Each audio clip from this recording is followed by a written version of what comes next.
ሙሉውን ላንብበው። ቁጥር 16 እንደዚህ ይላል፣ በቀኝ እጁም 7 ከዋክብት ነበሩት፣ ከአፉም በሁለት ወገን የተሳለ ስለታም ሰይፍ ወጣ። እስከዚህ ድረስ ተነጋግረን ባለፈ ሳምንት ፊቱም በኃይል እንደሚበራ እንደ ፀሐይ ነበረ ይላል። እግዚአብሔር ይመስገን። እግዚአብሔር በሕይወታችን የገለጠውን እውነት ሳስብ አንዳንድ ጊዜ ያስፈራኛል። ምክንያቱም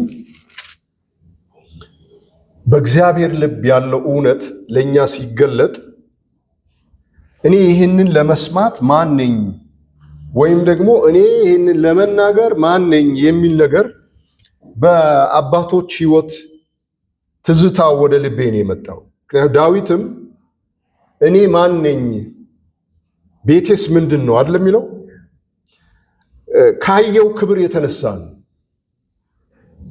ኢሳይያስም እኔ ከንፈሮቼ የረከሱብኝ ከንፈሯቸው በረከሰባቸው ሰዎች መካከል እኖራለሁ አለ። በእውነት በመንፈስ ሆነን እግዚአብሔር ለኛ ያደረገውንና እግዚአብሔር ሊያረግ ያለውን በእኛ ስናስብ በጣም ነው ማለት ይሄ ሐሳብ ይከብድብናል። እስቲ ሁለተኛ ቆሮንቶስ ላይ አሁን ካነበብኩት ክፍል ጋር የሚሄድ አንድ ነገር ላንብብ።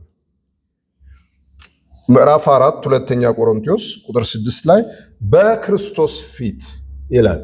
ፊቱ እንደምን ነበር? እንደ ፀሐይ ነበረ ይላል። ይሄ እንደ ፀሐይ የሆነ ፊት ያለው የእሳት ነበልባል ከዓይኖቹ የሚወጣ ለኛ ቢገለጥ በእርግጥ ሰውየው እንደሆነው እንደ ሞተ ሰው ከመሆኑ ውጭ ምን እንሆናለን? ስለዚህ እግዚአብሔር በሚገልጠው ነገር ፊት እውነትም እንደ ሞትን ሰዎች ነን፣ እንደ ሞተ ሰዎች ነን። በክርስቶስ ፊት የእግዚአብሔር የክብሩን ዕውቀት ብርሃን እንዲሰጥ ነው የሚለው። በክርስቶስ ፊት እግዚአብሔር የሰጠው ነገር የእግዚአብሔርን የክብሩን ዕውቀት ብርሃን ነው። ይሄ ፀሐይ በልባችን ውስጥ የበራ ይላል። ስለዚህ ምንም ዮሐንስ የሰው ልጅ የሚመስለውን በመንፈስ ሆኖ በጌታ ቀን ቢያይም ይሄ እግዚአብሔር ሊገልጠው ያለው የራሱ ክብር ዕውቀት በልባችን ውስጥ ነው የበራውና ከዛ ምን አለ? በጨለማ ብርሃን ይብራ ያለ እግዚአብሔር ነውና ይላል። የት ባለ ጨለማ ነው እግዚአብሔር ብርሃን ያለው ይብራ ያለው? በእኛው ውስጥ አይደል? በእኛው ውስጥ ባለው ብርሃን ነው እግዚአብሔር ማነው ጨለማ ነው እግዚአብሔር ብርሃን ይብራ ያለው። ስለዚህ ብርሃን ከመምጣቱ በፊት ጨለማ ነኝ ማለት ነው። በጨለማ ነው የምኖረው። ጨለማን ወደዱ ሲል መጽሐፍ የወደድኩት ጨለማ በእኔ ነው ያለው። ስለዚህ መጣ ብርሃን ይብራ አለ። ልላችሁ የፈለኩት ግን እዚህ ጋር ነው ያለው። ነገር ግን የኃይሉ ታላቅነት ከእግዚአብሔር እንጂ ከኛ እንዳይሆን ይህ መዝገብ የት ነው ያለው? ይገርማል። ይሄ የተባለው መዝገብ በክርስቶስ ፊት የሚገለጠው የእግዚአብሔር ዕውቀት ብርሃን ሸክላ ውስጥ ነው ያለው። በዚህ ሸክላ ውስጥ አለ በእኔና በእናንተ። ከዛ በኋላ የሸክላውን ሁኔታ ይናገራል። በብዙ እንገፋለን፣ በብዙ እንደዚህ፣ በብዙ እንደዚህ፣ በብዙ እንደዚህ።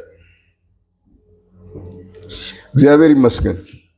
ስለዚህ ኢየሱስ ክርስቶስ ፊቱ እንደሚበራ ፀሐይ መምጣቱ በነገራችን ላይ ክርስቶስ እኮ ምልክት ነው። ክርስቶስ ምሳሌ ነው። ለማን ነው ምልክት የሆነው? እግዚአብሔር ሊያደርግ ላለው ሕዝብ ምሳሌ ያደረገው ማንን ነው? ናሙናው ይሄ ነው። አንድ ምሳሌ ብዙ ጊዜ ተናግሬያለሁ። አንድ ኤግዚቢሽን ውስጥ አንድ ትልቅ ፋብሪካ ብዙ ማሽኖችን ቢያመርት ወደ ኤግዚቢሽን ይዞት የሚሄደው ማሽን ምን ያህል ነው?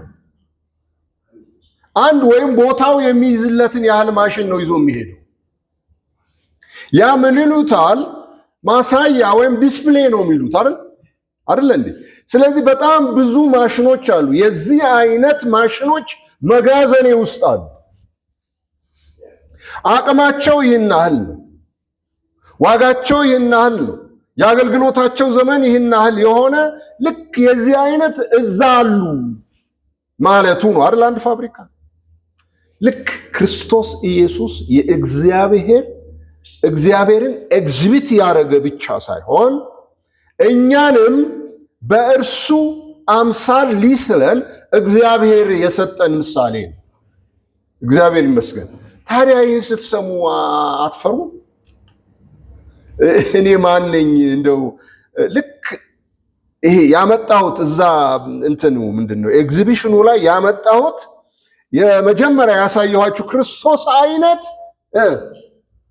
በጣም ብዙ እዛ መጋዘኔ ውስጥ አሉ ገና አልተገለጡ ቢልህ እግዚአብሔር በትንቢትም በሆነም ነገር ቢልህ ምንድነው የምታለው?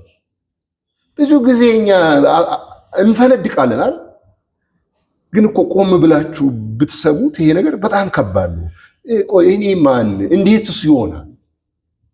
ሰው አልሰማም ያለው ለዚህ ያለ እንደ ወንጌሉ እኔ አልሰማም ይሄን ነገር፣ ምክንያቱም ይሄ ወይ የሚያፈነዳ ወይ የሚያሳብድ ነገር ነው። እግዚአብሔር ትልቅ ነው። ሁሉም በእርሱ አምሳል ነው የሚሰራው። እግዚአብሔር እኮ ሰውን ራሱ ሲሰራው እንደየወገኑ ይላል አይደል? ዘፍጥረት ላይ ሁሉም ነገር እንደየወገኑ፣ ሳሩም፣ እንስሳውም፣ ወፉም፣ አሳውም ሁሉም እንደወገኑ ነው የተፈጠረው። ሰው ግን ሊያቃል ለሰው አልተጠቀመም መጽሐፍ። ስለዚህ የሰው ወገን ማን ነው? ወደ ገዛ ወገኖቹ መጣ አይደል? ወደ ገዛ ወገኖቹ መጣ። ወገን የሚለው ነገር ያ ቃል ከዘፍጥረት ጋር ብታገናኙት ዝርያ እኮ ማለት ነው። ሌላ ነገር እኮ አይነት ማለት እኮ።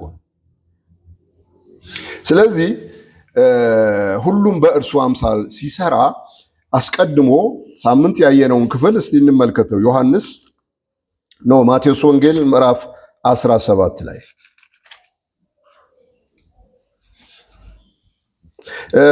ሊጸልይ ይውጣ፣ ክብሩን ሊያሳይ ይውጣ። አልተገለጠም እዚህ ጋር ግን ባይነገርም የወጣበት ዓላማ እናያለን። እንደ ጸለያ እናያለን።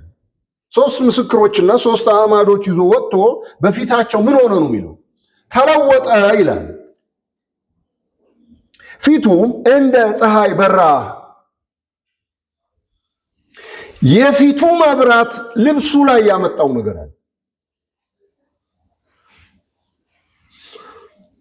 ምን አይነት ልብስ ነበር የሚለብሰው?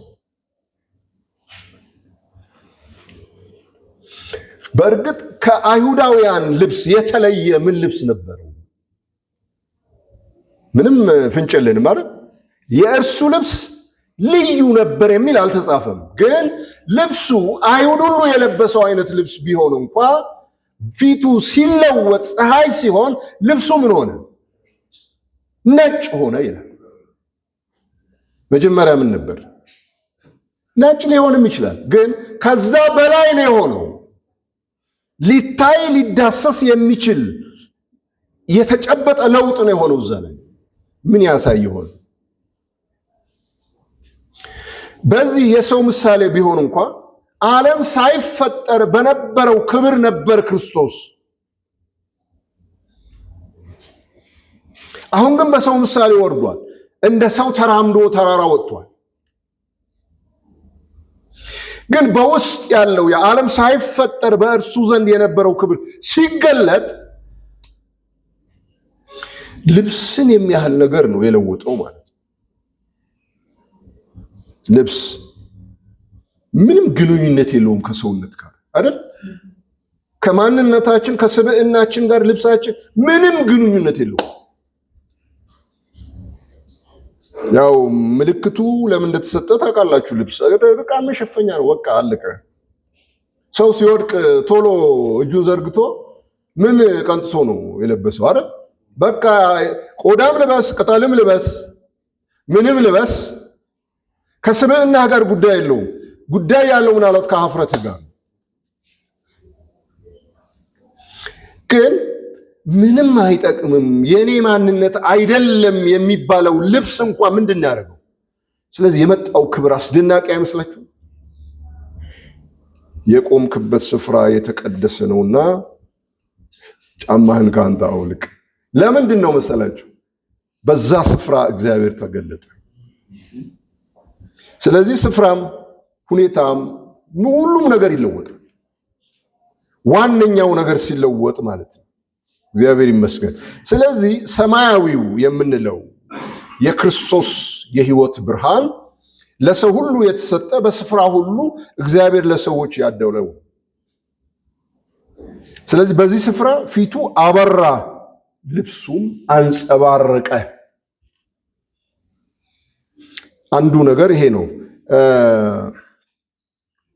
ልብሱም እንደ ብርሃን ነጭ ሆነ ነው የሚለው። ነገር ግን ሌሎች መጽሐፍቶች በሌላ ቋንቋ ስናየው እንደ አንጸባረቀ፣ ያ የተገለጠው ብርሃን የመጣው ፀሐይ እንዳወጣ። ይሄ ለአንድ ነገር ነው የምነግራችሁ ኋላ ጊዜ ለምመጣበት ሐሳብ ማለት ነው። ይሄ ያለመጥፋት ሕይወት ነው በክርስቶስ የነበረው። የማይሞት ሕይወት ነው በክርስቶስ የነበረው። ዮሐንስ ጋር ሂዱ እስኪ፣ ዮሐንስ ምዕራፍ 1 ላይ ይሄ የማቴዎስ ወንጌል ሐሳብ ሊለወጥ ያለው ሰውነታችንን አያሳይም? ቅድም ብያለሁ። ይሄ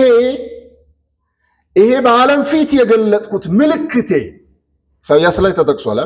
ለአሕዛቦች ሁሉ ምልክትን አቆማለሁ ወይ ምልክትን አነሳለሁ አለ። ያ ምልክት ክርስቶስ ከሆነ ምልክቱ ምንድን ነው ያደረገው? በዛ ቅጽበት ሰውነቱ ምን ሆነ? ተለውጧል እኮ።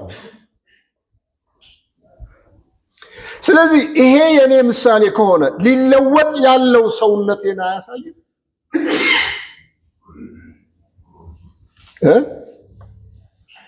ይሄ እኮ የሕይወት ብርሃን የትንሣኤም ሕይወት ምሳሌ ነው። ምክንያቱም ኋላ ላይ እናየዋለን የክርስቶስ ሰውነት እንዴት በትንሣኤ ማንነቱን እንዳሳየ እንመለከት። እስቲ ዮሐንስ ላይ ብያችኋለሁ። በእርግጥ አወራረዱ አመጣጡ በሰው ምሳሌ ነው። አንዳንዴ ታስታውሱ እንደሆነ የክርስቶስን ሰውነት አይታችሁ በናዝሬት የሆነውን ነገር በዛ 33 ዓመት የሆነውን ነገር አይታችሁ ወደ መንፈሳዊ ዓለም ስትገቡ አእምሯችሁ ለመቀበል ይቸገራል። ስለዚህ ብዙ ሃይማኖቶች የእግዚአብሔር ቃል እግዚአብሔር ነው ለማለት ይከብዳቸዋል።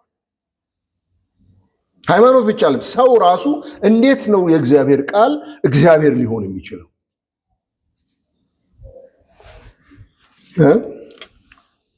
ምክንያቱም የእግዚአብሔር ፍቅር እንደ እግዚአብሔር አያዩትም አይደል? የእግዚአብሔርን ሕይወት እንደ እግዚአብሔር አያዩትም። የእግዚአብሔርን ጸጋ እንደ እግዚአብሔር አያዩትም። ስለዚህ የእግዚአብሔርን ቃል እንደ እግዚአብሔር አያዩትም። እግዚአብሔር ከቃሉ ውጭ ምን አደረገ? ምን ሆነ? ምን ሰማን? በመጀመሪያው ቃል ነበረ፣ ቃልም በእግዚአብሔር ዘንድ ነበረ፣ ቃልም እግዚአብሔር ነበረ ይልና ይህ በመጀመሪያ በእግዚአብሔር ዘንድ ነበረ፣ ሁሉ በእርሱ ሆነ፣ ከሆነም አንዳች እንኳ ያለ እርሱ አልሆነም። ቁጥር 4 በእርሱ ሕይወት ነበረች። ይሄ በእግዚአብሔር ቃል ምን አለ? ሕይወት ነበረች። ሕይወት ከየት ነው የተገኘው? ከእግዚአብሔር ነው ልትለኝ ነው አይደል? እዚህ ጋር ባነበብነው ነገር ከቃል ነው የተገኘው። ስለዚህ ቃል ሕይወትን የሚያስገኝ እግዚአብሔር ነው ማለት ነው አይደል? በእርሱ ሕይወት ነበረች፣ ሕይወትም የሰው ብርሃን ነበረች። ስለዚህ ሕይወቴ ብርሃኑ ነው ማለት ነው። ሕይወት የሚባል ነገር ያለው ሰው ምን አለው ማለት ነው? ብርሃን አለው። በእርግጥ የሞተ ነው የሚባለው አይደል? እግዚአብሔርን ባለማወቁ እኮ ነው። ለእግዚአብሔር ባለመነሳቱ ነው። አሁን በፍርድ ስላለ ነው እንጂ የትኛውም አይነት ህይወት ማለት ነው። የትኛውም አይነት ህይወት ስላችሁ ያው የዳነ ያልዳነ ብለን በከፈልነው ህይወት ውስጥ ብርሃን አለ። ህይወት ብርሃንም የሰው ህይወት ነበረች። ቁጥር 14 ቃልም ሥጋ ሆነ ጸጋና እውነትም ተሞልቶ በእኛ አደረ ይለን። አንድ ልጅ ከአባቱ ዘንድ እንዳለው ክብር የሆነውን ክብሩን አየን። ስለዚህ አንዳንዴ የታለ እንላለን። የታለ ያ በአባቱ ዘንድ እንዳለው ክብሩን አየን። ክብር አየን። እግዚአብሔር ይመስገን። ስለዚህ አወራረዱ በሰው ምሳሌ ይሁን እንጂ የዘላለም ክብር ያለው አምላክ ነው እሱ። አንዳንዴ ከማን ጋር እንከራከር? እንደዚህ አይነት ነገሮች ይዘን ብንወጣ ከኦርቶዶክስ ወንድሞቻችን፣ ከካቶሊክ ወንድሞቻችን፣ ከሙስሊም ወንድሞቻችን ጋር ለመከራከር ምን ይዘህ ነው የምትወጣው? ጥቅስ አይደል? ጥቅሱ እነሱ በሌላ መልክ ገብቷቸዋል። በፍጹም መተማመን አይቻልም በመጽሐፍ ቅዱስ በመዋየት። መገለጥህን ደግሞ አይሰሙትም። እንዴት አድርገህ ትከራከራለህ?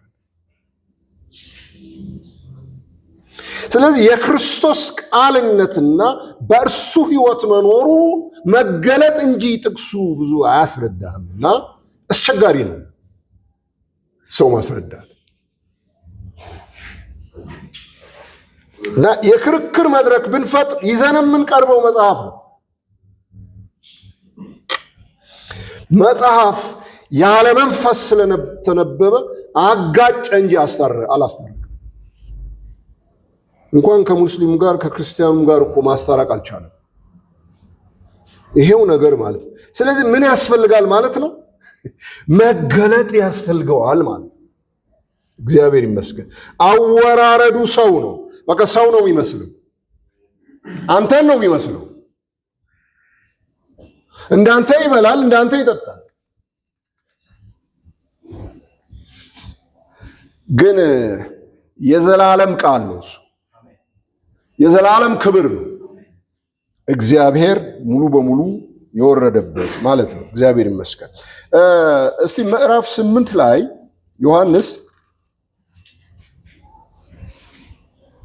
እኔ የዓለም ብርሃን ነኝ፣ የሚከተለኝ የሕይወት ብርሃን ይሆንለታል። ብርሃን ነበረች፣ ብርሃንም የሰው ሕይወት ነበረች። ስለዚህ እኔን የሚከተል የሕይወት ብርሃን ይሆንለታል ነው ያለው። እግዚአብሔር በእርሱ የተሰወረና የተገለጠ ስለሆነ ይሄ ነገር አንድ እውነት ያሳየናል። መላእክት ብለን የምንጠራቸው መጽሐፍ በእንደው በድንግዝግዙ የሚነግረን መላእክት ብለን የምንጠራቸው እንዴት ነው የተገለጡት? ወደፊት እናየዋለን። እያየነውም ነበር መላእክት የእግዚአብሔር መልእክት ወይም መልእክተኛ እንደሆኑ።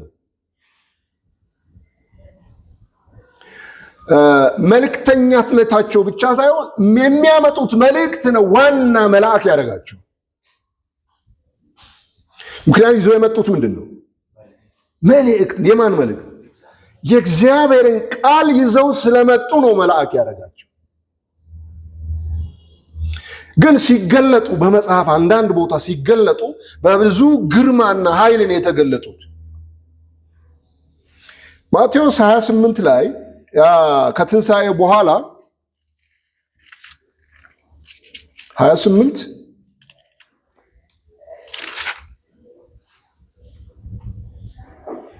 መልአኩም እንደ መብረቅ ልብሱም እንደ በረዶ ነጭ ነበረ ይላል።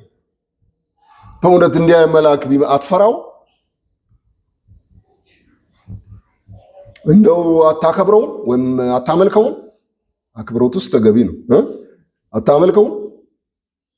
እንደ መብረቅ ነው መልአኩ። ልብሱስ እንደ በረዶ ነጭ ነው። ይሄንን ወስዳችሁ ዮሐንስ ራእይ ላይ ብታዩ ተመሳሳይነቱ ከማን ጋር ነው? የሰው ልጅ ከሚመስለው ጋር አይደል? እና የተነሳው የሰው ልጅ የሚመስለው ነው። የሆነ ድንጋይ ላይ ቁጭ ብሎ ሴቲቷን የተገናኛት ወይም ያናገራት ምንድን ነው ነገሩ?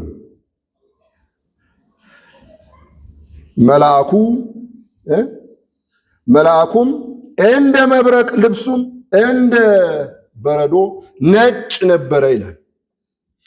ስለዚህ መናፍስቶች አይደል ያላቸው? መላእክት መናፍስት ናቸው። ከዛ የእሳት ነበልባል ናቸው። መናፍስት የእሳት ነበልባል ሆኖ ይገለጣል። እግዚአብሔር ይመስገን። እነዛ ለእረኞች መልእክት ያመጡ መላእክት ሉቃስ 2 ላይ እንዴት ነው የተነበቡት? ቁጥር 9 የጌታ መልአክ እግዚአብሔር ይመስገን የጌታ መልአክ ወደ እነርሱ ቀረበ፣ የጌታ ክብርም ይላል። የጌታ መልአክ የጌታ ክብር አለው። በቃ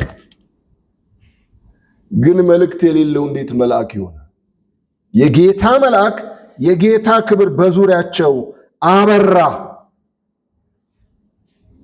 እግዚአብሔር ይመስገን። ይሄ ታላቅ ነገር ነው። መናፍስቶቹ የእሳት ነበልባል ናቸው።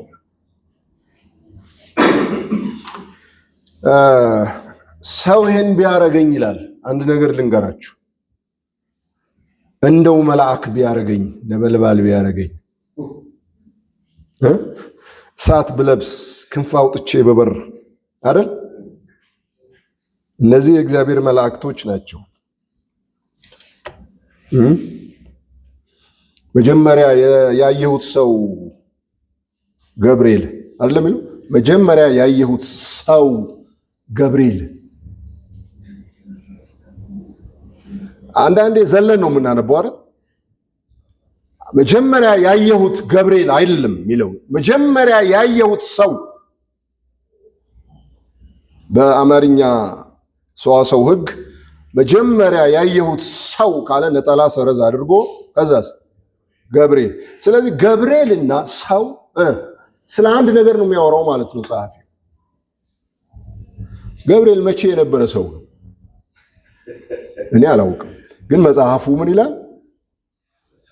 ገብርኤል ነው። በቃ መልአክ ነው፣ አስፈሪ ነው፣ መናፍስት ነዋ።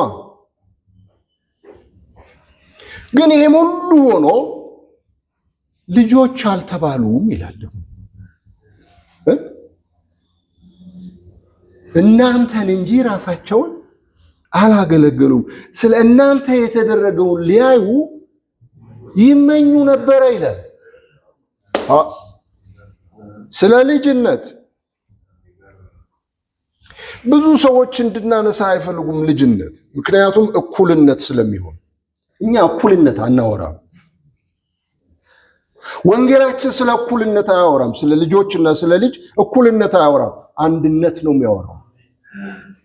እንኳን ልጆችና ልጅ ባልና ሚስት እኩል ነው ብዬ አልሰብክም። አንድ እኩል አይደለም።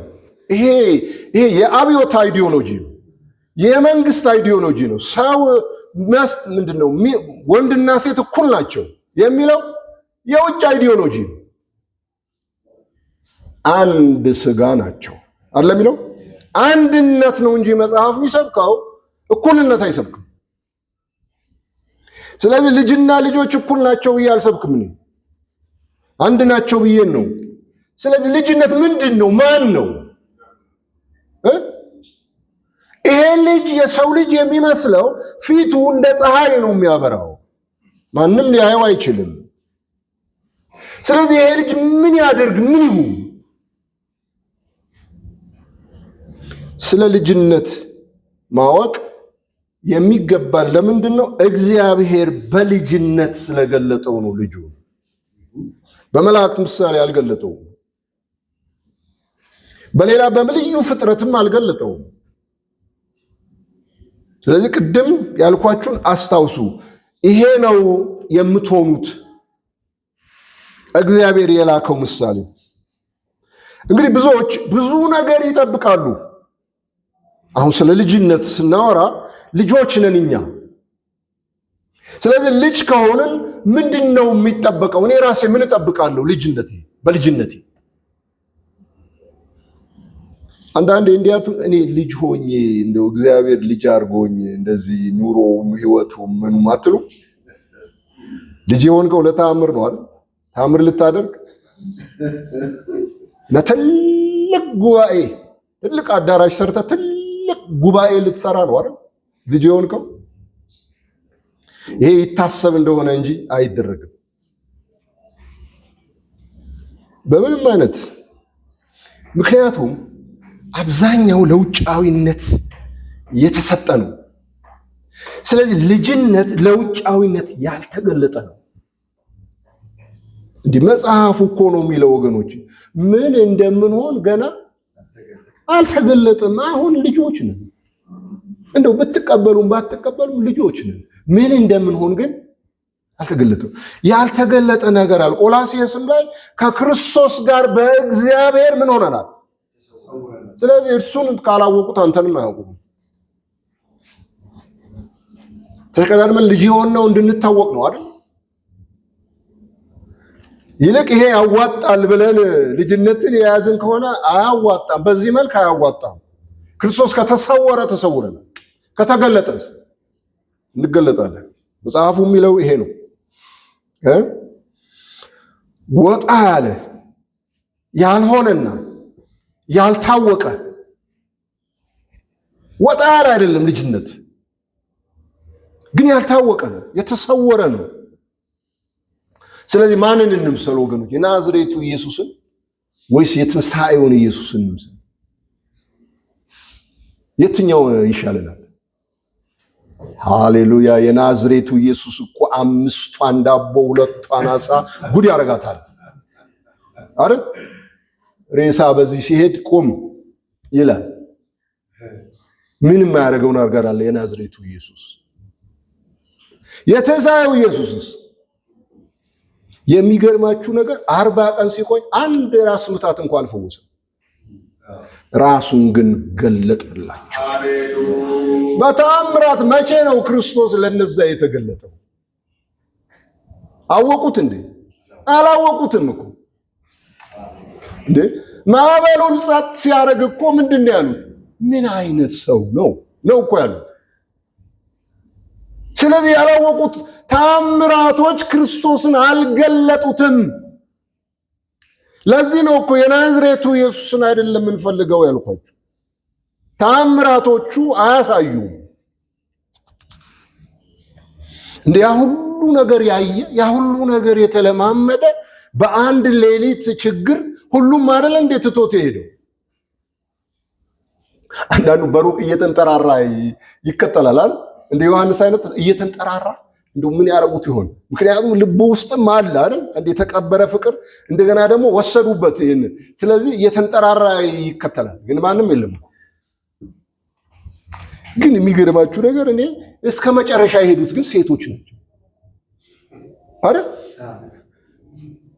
ደካማ የምትሏቸው አሁን ሴት እና ወንድ ብለን ስናወራ ሴቶች እስከ መጨረሻ እነሱን ምንድን ነው ያላቸው? አቦ ለራሳችሁ አልቅሱ፣ ለኔ አታልቅሱ አለ ያለው። ለራሳችሁ አልቅሱ። ስለዚህ ያን ሁሉ ያየ ክርስቶስን አላየም ማለት ነው። አሁን ምንም ያላየ ክርስቶስን አየ። በትንሣኤ ያየ ነው ይሄ። ስለዚህ የቱ ይሻለናል? የትንሣኤውን ብንመስል ጥሩ ነው። የትንሣኤው ህይወት የተነሳ ህይወት ነው። በኃጢአትም ላይ የተነሳ ነው።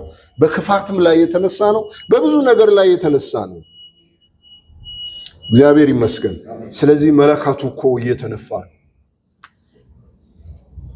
አሁን ስለ ልጅነት የቆዘምን ይመስላል። አንድ በውጭ ያለ ነው የምንለው ነገር ምንድነው? እየሰፋ ነው ያለው፣ እየበዛ ነው ያለው።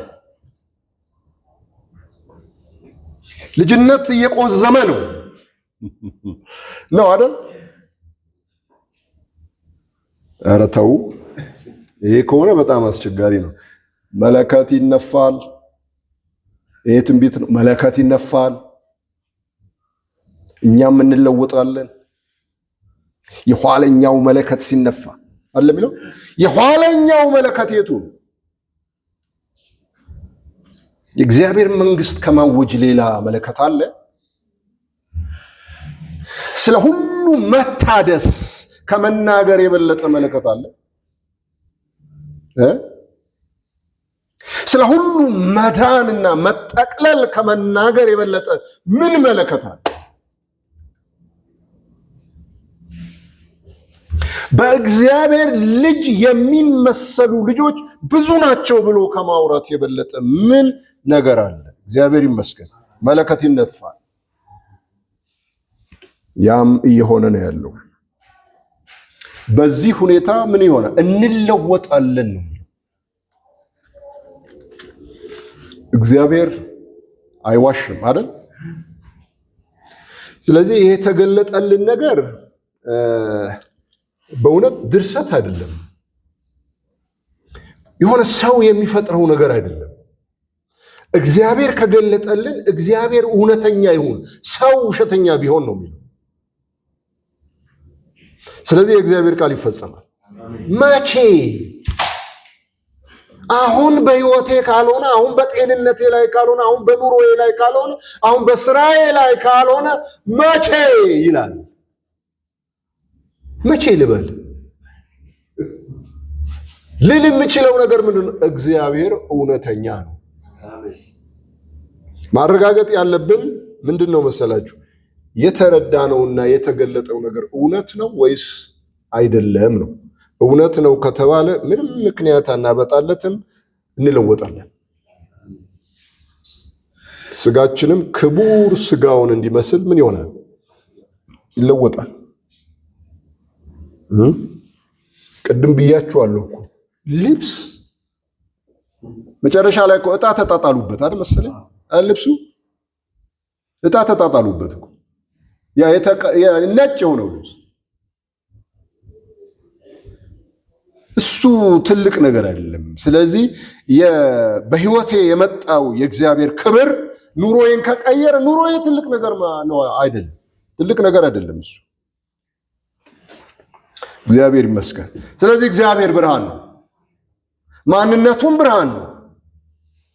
እርሱ ነው በእኛ ሆኖ በጨለማ ውስጥ የበራው። ፊቱም እርሱ ነው ማለት ብርሃን ነው፣ ድንቅ ብርሃን ማለት ነው። ስብዕናው ብርሃን ነው። ስለዚህ ያንን ነው የምናየው። ኢሳይያስ ላይ እንሂድ እስቲ።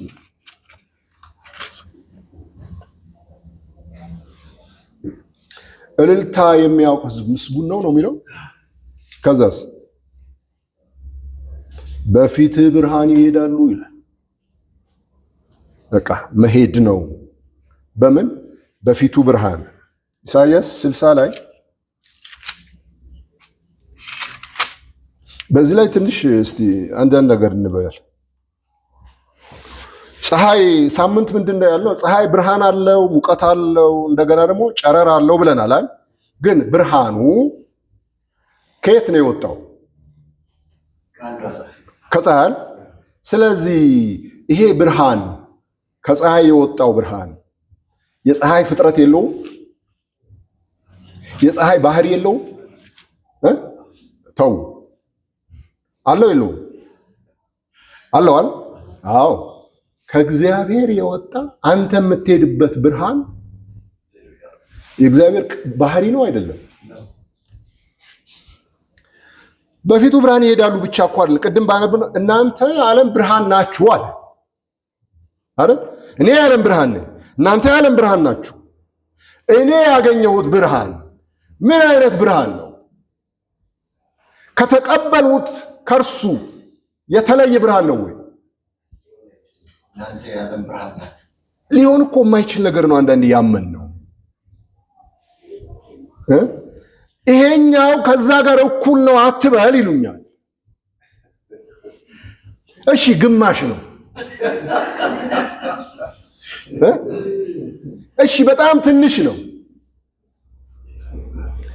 እንደርሱ ተገልጬ አንተን እንደ ሞተ ሰው ስላልጣልኩ ነው እንዴ? ከዛ የመጣው ብርሃን የዛ ብርሃን ባህሪና ማንነት አይደለም ወይ? ስለዚህ ማለት ያለብን ምን መሰላችሁ? እኔ እዛ አልደረስኩም። እኛም ብንሆን ማለት ነው ህይወታችን እንደዛ እንደምንለው አይደለንም። ይሄ ትህትና ነው ወገኖች። ቃሉ ሙሉ በሙሉ በእኔ አልተፈጸመም እንጂ እውነቱን ልክድ አልችልም። በምንም አይነት መካድ አይቻልም።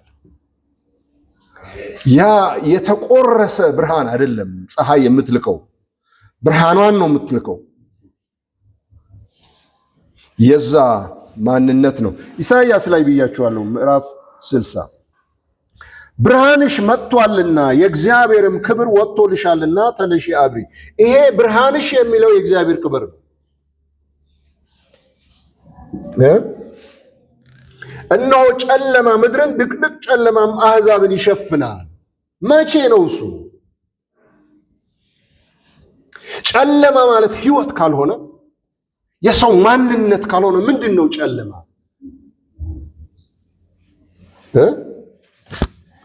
ሰዎች እኮ አሁን በሌሊት ግርማ ነው የሚኖሩት። የሌሊትን ግርማ በዓለም ላይ እያሰፈኑ ነው ያሉት።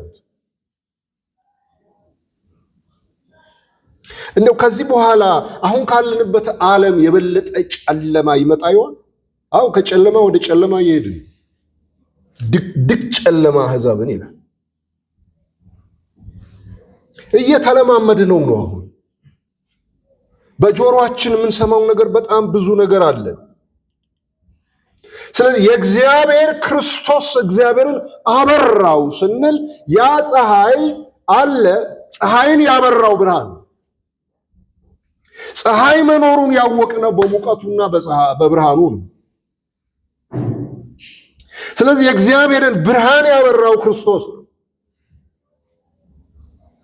ለዓለም ግን ጨለማ ነው ይለናል።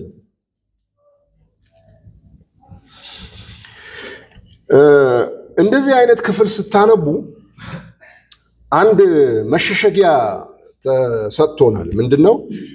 ከታላቁ መከራ በፊት ቤተክርስቲያን ምን ትሆናለች? ትንጠቃለች። ግልግል አንብበ መሄድ ነው አይደል? በዓለም ላይ ይህንን ነገር አውጀ መሄድ ነው። ጨለማ ምድርን ድቅድቅ ጨለማ አሕዛብን ይሸፍናል። የራሱ ጉዳይ ነው። እኛ ምን እንሆናለን? እንነጠቃለን። እንደው እግዚአብሔር እንዲህ ኃላፊነት የሌለበት አምላክ ይመስላችኋል? ኃላፊነት የማይሰማው ደግነት የሌለው ርኅራኄ የሌለው አምላክ ይመስላችኋል? ጨለማ ምድርን አሕዛብን ድቅድቅ ጨለማ ይሸፍናል።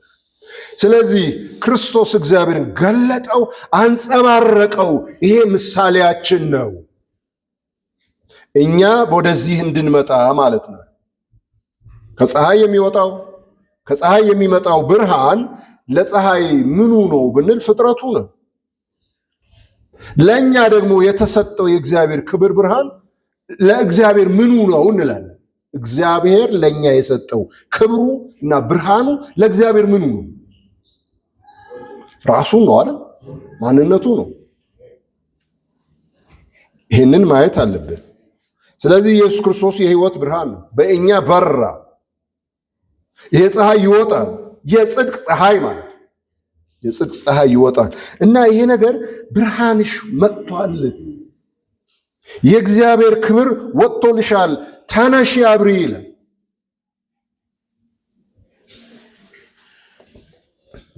እነሆ ጨለማ ምድርን ድቅድቅ ጨለማ አሕዛብን ይሸፍናል። አሁን በዓለም ላይ የሚሆነው ነገር ስትሰሙ እንደ ሰውኛ እንኳ ብትሰሙ በጣም የሚያሳዝንና የሚዘገንን ነገር አለ።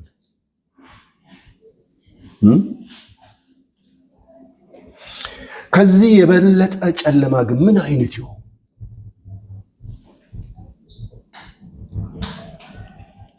እግዚአብሔር ይርዳን። ምድራችንን ዓለማችንን እግዚአብሔር ሊያስብ የሚችለው እግዚአብሔር በእኛ ላይ ባመጣው ክብር ነው። ምክንያቱም እግዚአብሔር ባንቺ ላይ ይወጣል ነው የሚለው። እግዚአብሔር ይርዳን።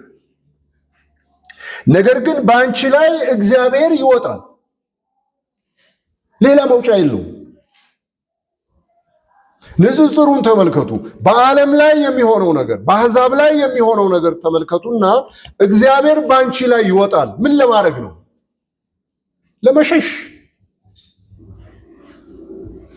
እግዚአብሔር ሰማይ ላይ ነው የሚወጣው።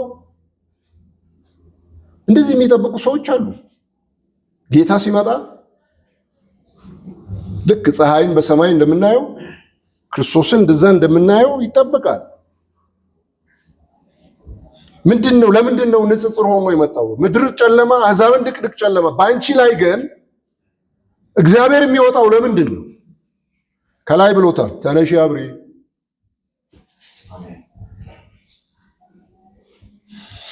ስለዚህ የእምነትን ቃል እንናገራለን። እግዚአብሔር የነገረንን በዚህ ዘመን እግዚአብሔር አደርጋለሁ ያለውን ነገር እንናገራለን።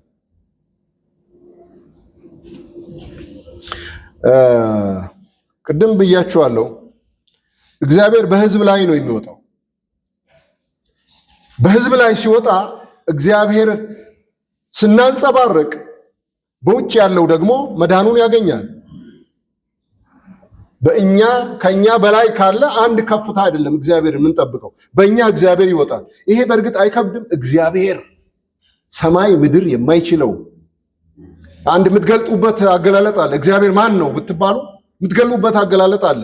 መጽሐፉ ምን ይላል? በአንቺ ላይ ይወጣል ይላል። እና ልባችን ይቀበለዋል። ይሄ ነገር አይከብድም። ማመን ይቻላል። በእውቀት የምናውቀው እግዚአብሔር፣ በትምህርት የምናውቀው እግዚአብሔር፣ በእነዚህ ጥቅሶች የምናውቀው እግዚአብሔር በአንቺ ላይ ይወጣል። ክብሩ በአንቺ ላይ ይወጣል። ተነሺ አብሪ። ምድር እንዲህ ልትሆን ነው። አሕዛብ እንደዚህ ሊሆኑ ነው። አሁን እውነቴን ነው የምላችሁ፣ ስለምንሰማው ነገር ምንድን ነው ምላሻችን? እዛ ጋር እንደዚህ ተደረገ አይደል? እዛ ጋር እንደዚህ ሆነ። ምንድን ነው ምላሻችን? እስቲ ንገሩ። ምንድን ነው ምላሻችን? እናዝናለን አይደል? አንዳንዱ ነው ያለቅሳል።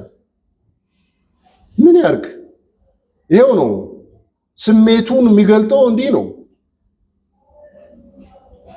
አሁን የእግዚአብሔር ልጆች ምን ያርጉ? በዚህ ሁኔታ ውስጥ ቃላችን ታሰረኩ።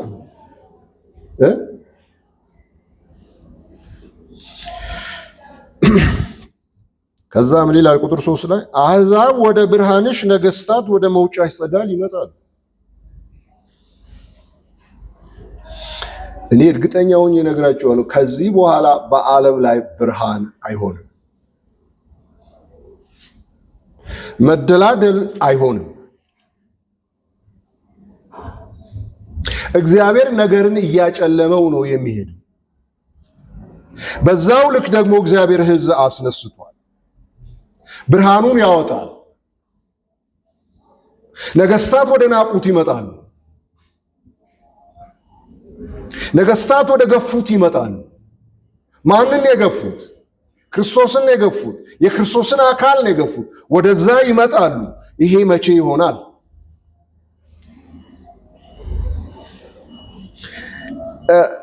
አሁን በመካከለኛ ምስራቅ ውስጥ ያሉ እስራኤሎች ይህንን ክፍል ልክ እንደኔው ያነቡታል። እንደኔው ምክንያቱም የማን የትንቢት ቃል ነው? ኢሳይያስ የሚባል ነቢያቸው የተናገረው አይደል? የእኛ ነው ነው የሚሉት፣ የእኛ ነው። ስለዚህ አሕዛብ ነገስታት ገና ወደኛ ይመጣሉ፣ ይሰግዳሉ፣ እኛ የበላይ እንሆናለን ይላሉ። ግን እኮ የሚገርማችሁ ነገር እንደው በዓለም ላይ በአሁን በዚች ቀን እንደ እግዚአብሔር በየዕለቱ እግዚአብሔር እስራኤልን የማያነሳ ይኖራል ወይ? በመመረቅ ወይ በመርገም። ሰውስ እግዚአብሔርን በመሐላም ያነሳዋል። እግዚአብሔርን ብሎ ለመማል እንኳን ያነሳዋል፣ ለማምለክ ብቻ አይደለም አይደል? ለምንድን ነው ግን እንደዚህ ሆነው?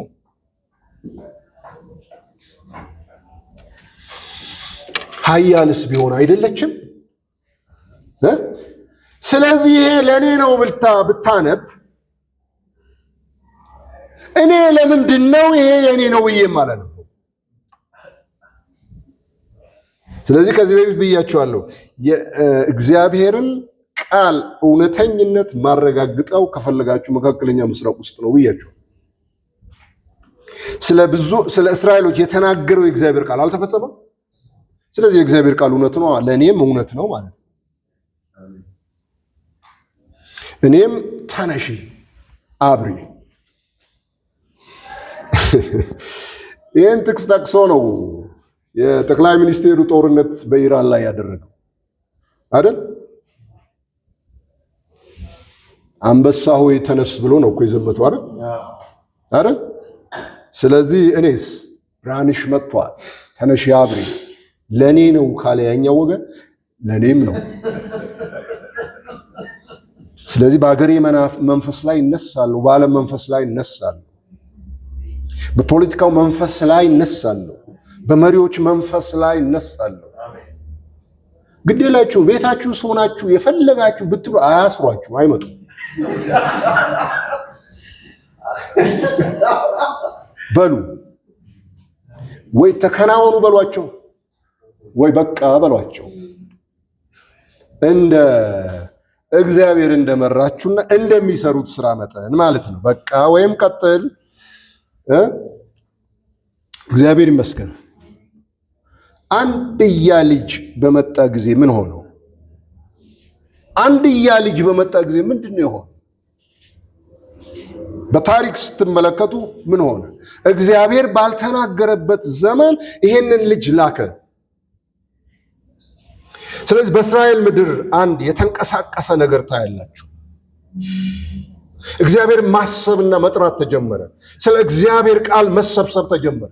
ስለ አንድ ልጅ አሁን ብዙዎች ሲነሱ ምን ይሆናል ብለን እንገምት። ዓለም ያላየችውን ነገር ታያለች። እግዚአብሔር ይመስገን። ብዙ መቅረዞች እስከዛሬ አበሩ። ከዚህ በኋላ ግን መጽሐፍ እንደሚነግር በብዙ መቅረዞች መካከል ማን ነበር? የሰው ልጅ የሚመስለው። አሁን ውስጣችን መቅረዝ የማይለው ለምን መሰላችሁ? በመቅረዞች መካከል የተገለጠው የሰው ልጅ የሚመስለው ስለሰማ ነው። እግዚአብሔር ይመስገን። ስለዚህ ይህ ጉባኤ መቅረዝ አይደለም ማለት ነው። ወደ መቅረዝም አይሄድም። በመቅረዞች መካከል ግን ማን አለ? እሱን እናያለን። ብዙ መቅረዞች ቢኖሩ በዓለም ላይ በእነርሱ ውስጥ ኢየሱስ ክርስቶስን እናያለን። እርሱን ካላየን ግን ምን ያደርግልናል? እነዛን መቅረዞች ማየት እና መፈለግ። ስለዚህ እናየዋለን። ይሄንን ክብር፣ እግዚአብሔርን የመምሰል ክብር፣ እግዚአብሔርን የማውረድና የማንጸባረቅ ክብር ባየ ጊዜ ዮሐንስ የሆነው ነገር ሆኗል። በእኛም በእርግጥ በምናየው ነገር በምንሰማው ነገር የሚሞት ነገር ይሞታል። እግዚአብሔር የተመሰገነ ይሁን። ስለዚህ ፀሐያችን በርቷል። እግዚአብሔር አፋችንን ይክፈት። የፍርድ መንፈስ እንዲመጣ ጸልያለሁ። የፍርድ መንፈስ የፍቅር መንፈስ ነው። ስለዚህ አመፅ እንደፈለገ መሆን የለበትም። ይሄ እግዚአብሔር ዓለም ነው። ምንም ዓለም በክፉ ብትገዛም ዓለም በእግዚአብሔር ነው የሚገዛው። ምክንያቱም ምድርና ሞላዋ የማን ነው? የእግዚአብሔር ነው። ጥቂት ሰዎች እንዴት ነው ብዙሃንን እንዲህ የሚያደርጉት? እግዚአብሔር ይነሳ። ለእነሱም እኮ ጥሩ ነው እግዚአብሔር ቢነሳ። እግዚአብሔር ይርዳን። ስለዚህ ሐዘን እየሰማን መቀጠል የለብንም። አባቶቻችን እኮ ይሄን ከማይ ውሰደኝ ብለዋል እኮ። ምንድነው ብንሄድስ? ሁልጊዜ ሰቆቃ፣ ሁልጊዜ መከራ፣ ሁልጊዜ ሞት እየሰማን እንቀጥል እንዴ? ወይስ እግዚአብሔር ከኛ ጋር አይደለም? ተው ቆይ ይቀጥል ትንሽ ጊዜ ብሎን ይሆን? እሱም ካለን እሺ ይቀጥል። ከእግዚአብሔር ጋር እኮ ስላልተስማማ እግዚአብሔር የሚለውን ስላላወቅን ነው ዝም ያለው። ምን ያርግ እግዚአብሔር?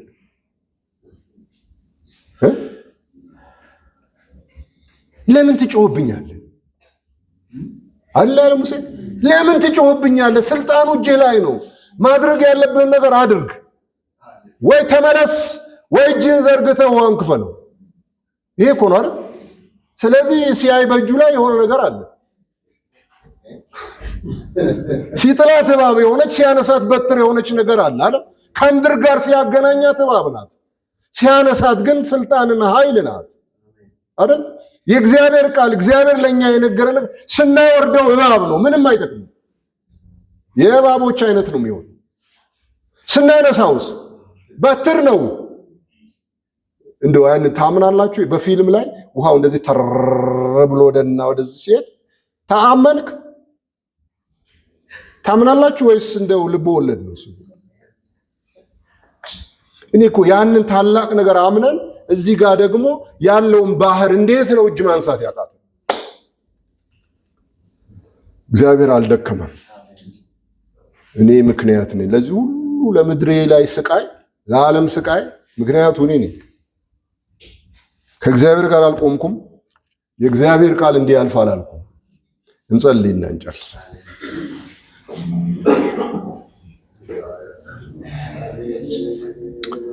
ሃሌሉያ ሃሌሉያ። መንፈስ ቅዱስ አሁን ከረዳን እስቲ የሰማነውን ታላቅ ነገር ወደ ልባችን ካመጣ የእግዚአብሔር ክብር ነን። የእግዚአብሔር ክብር ሊታይብንና ሊንጸባረቅብን ይህ የእግዚአብሔር ፈቃድ ነው። አንድ ልጁን ልኮ ያሳየን እርሱን ልንመስል ነው። በእርሱ ምሳሌ ብዙ ልጆችን ሊያስነሳ ነው። ዓለም ሳይፈጠር በነበረው ክብር ያከበረው ያ ክብር መልሶ ለኛ ሊሰጥ ነው።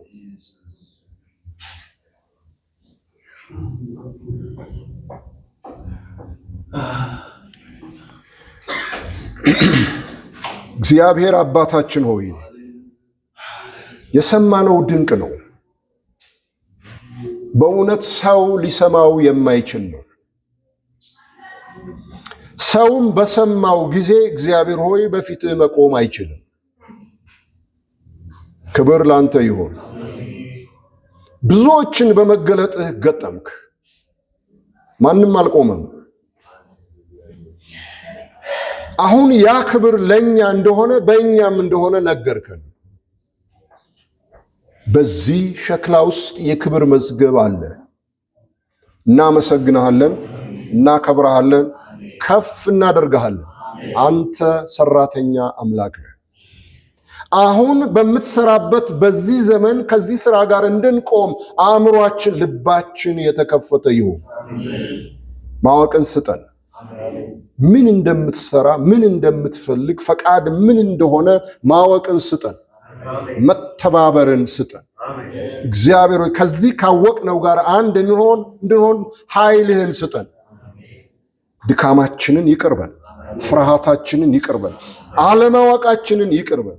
እግዚአብሔር ሆይ ለብዙ ጥፋት ምክንያት መሆናችንን ይቅርበን። ባስቀመጥከን ስፍራ አልተቀመጥንም፣ መሆን በሚገባን ቦታ አይደለንም። እግዚአብሔር አምላካችን ሆይ ይቅርታ ብዙ ነውና እናመሰግናለን። አሁን እንደ ቃልህ እንነሳ። እግዚአብሔር ሆይ ትንሣኤ ይሁንልን፣ ፈቃድ በሕይወታችን ይፈጸም። አምላካችን ሆይ እናመሰግናለን። አባታችን ሆይ እናከብረሃለን። ስለተናገርከን ተመስገን። በኢየሱስ ክርስቶስ ስም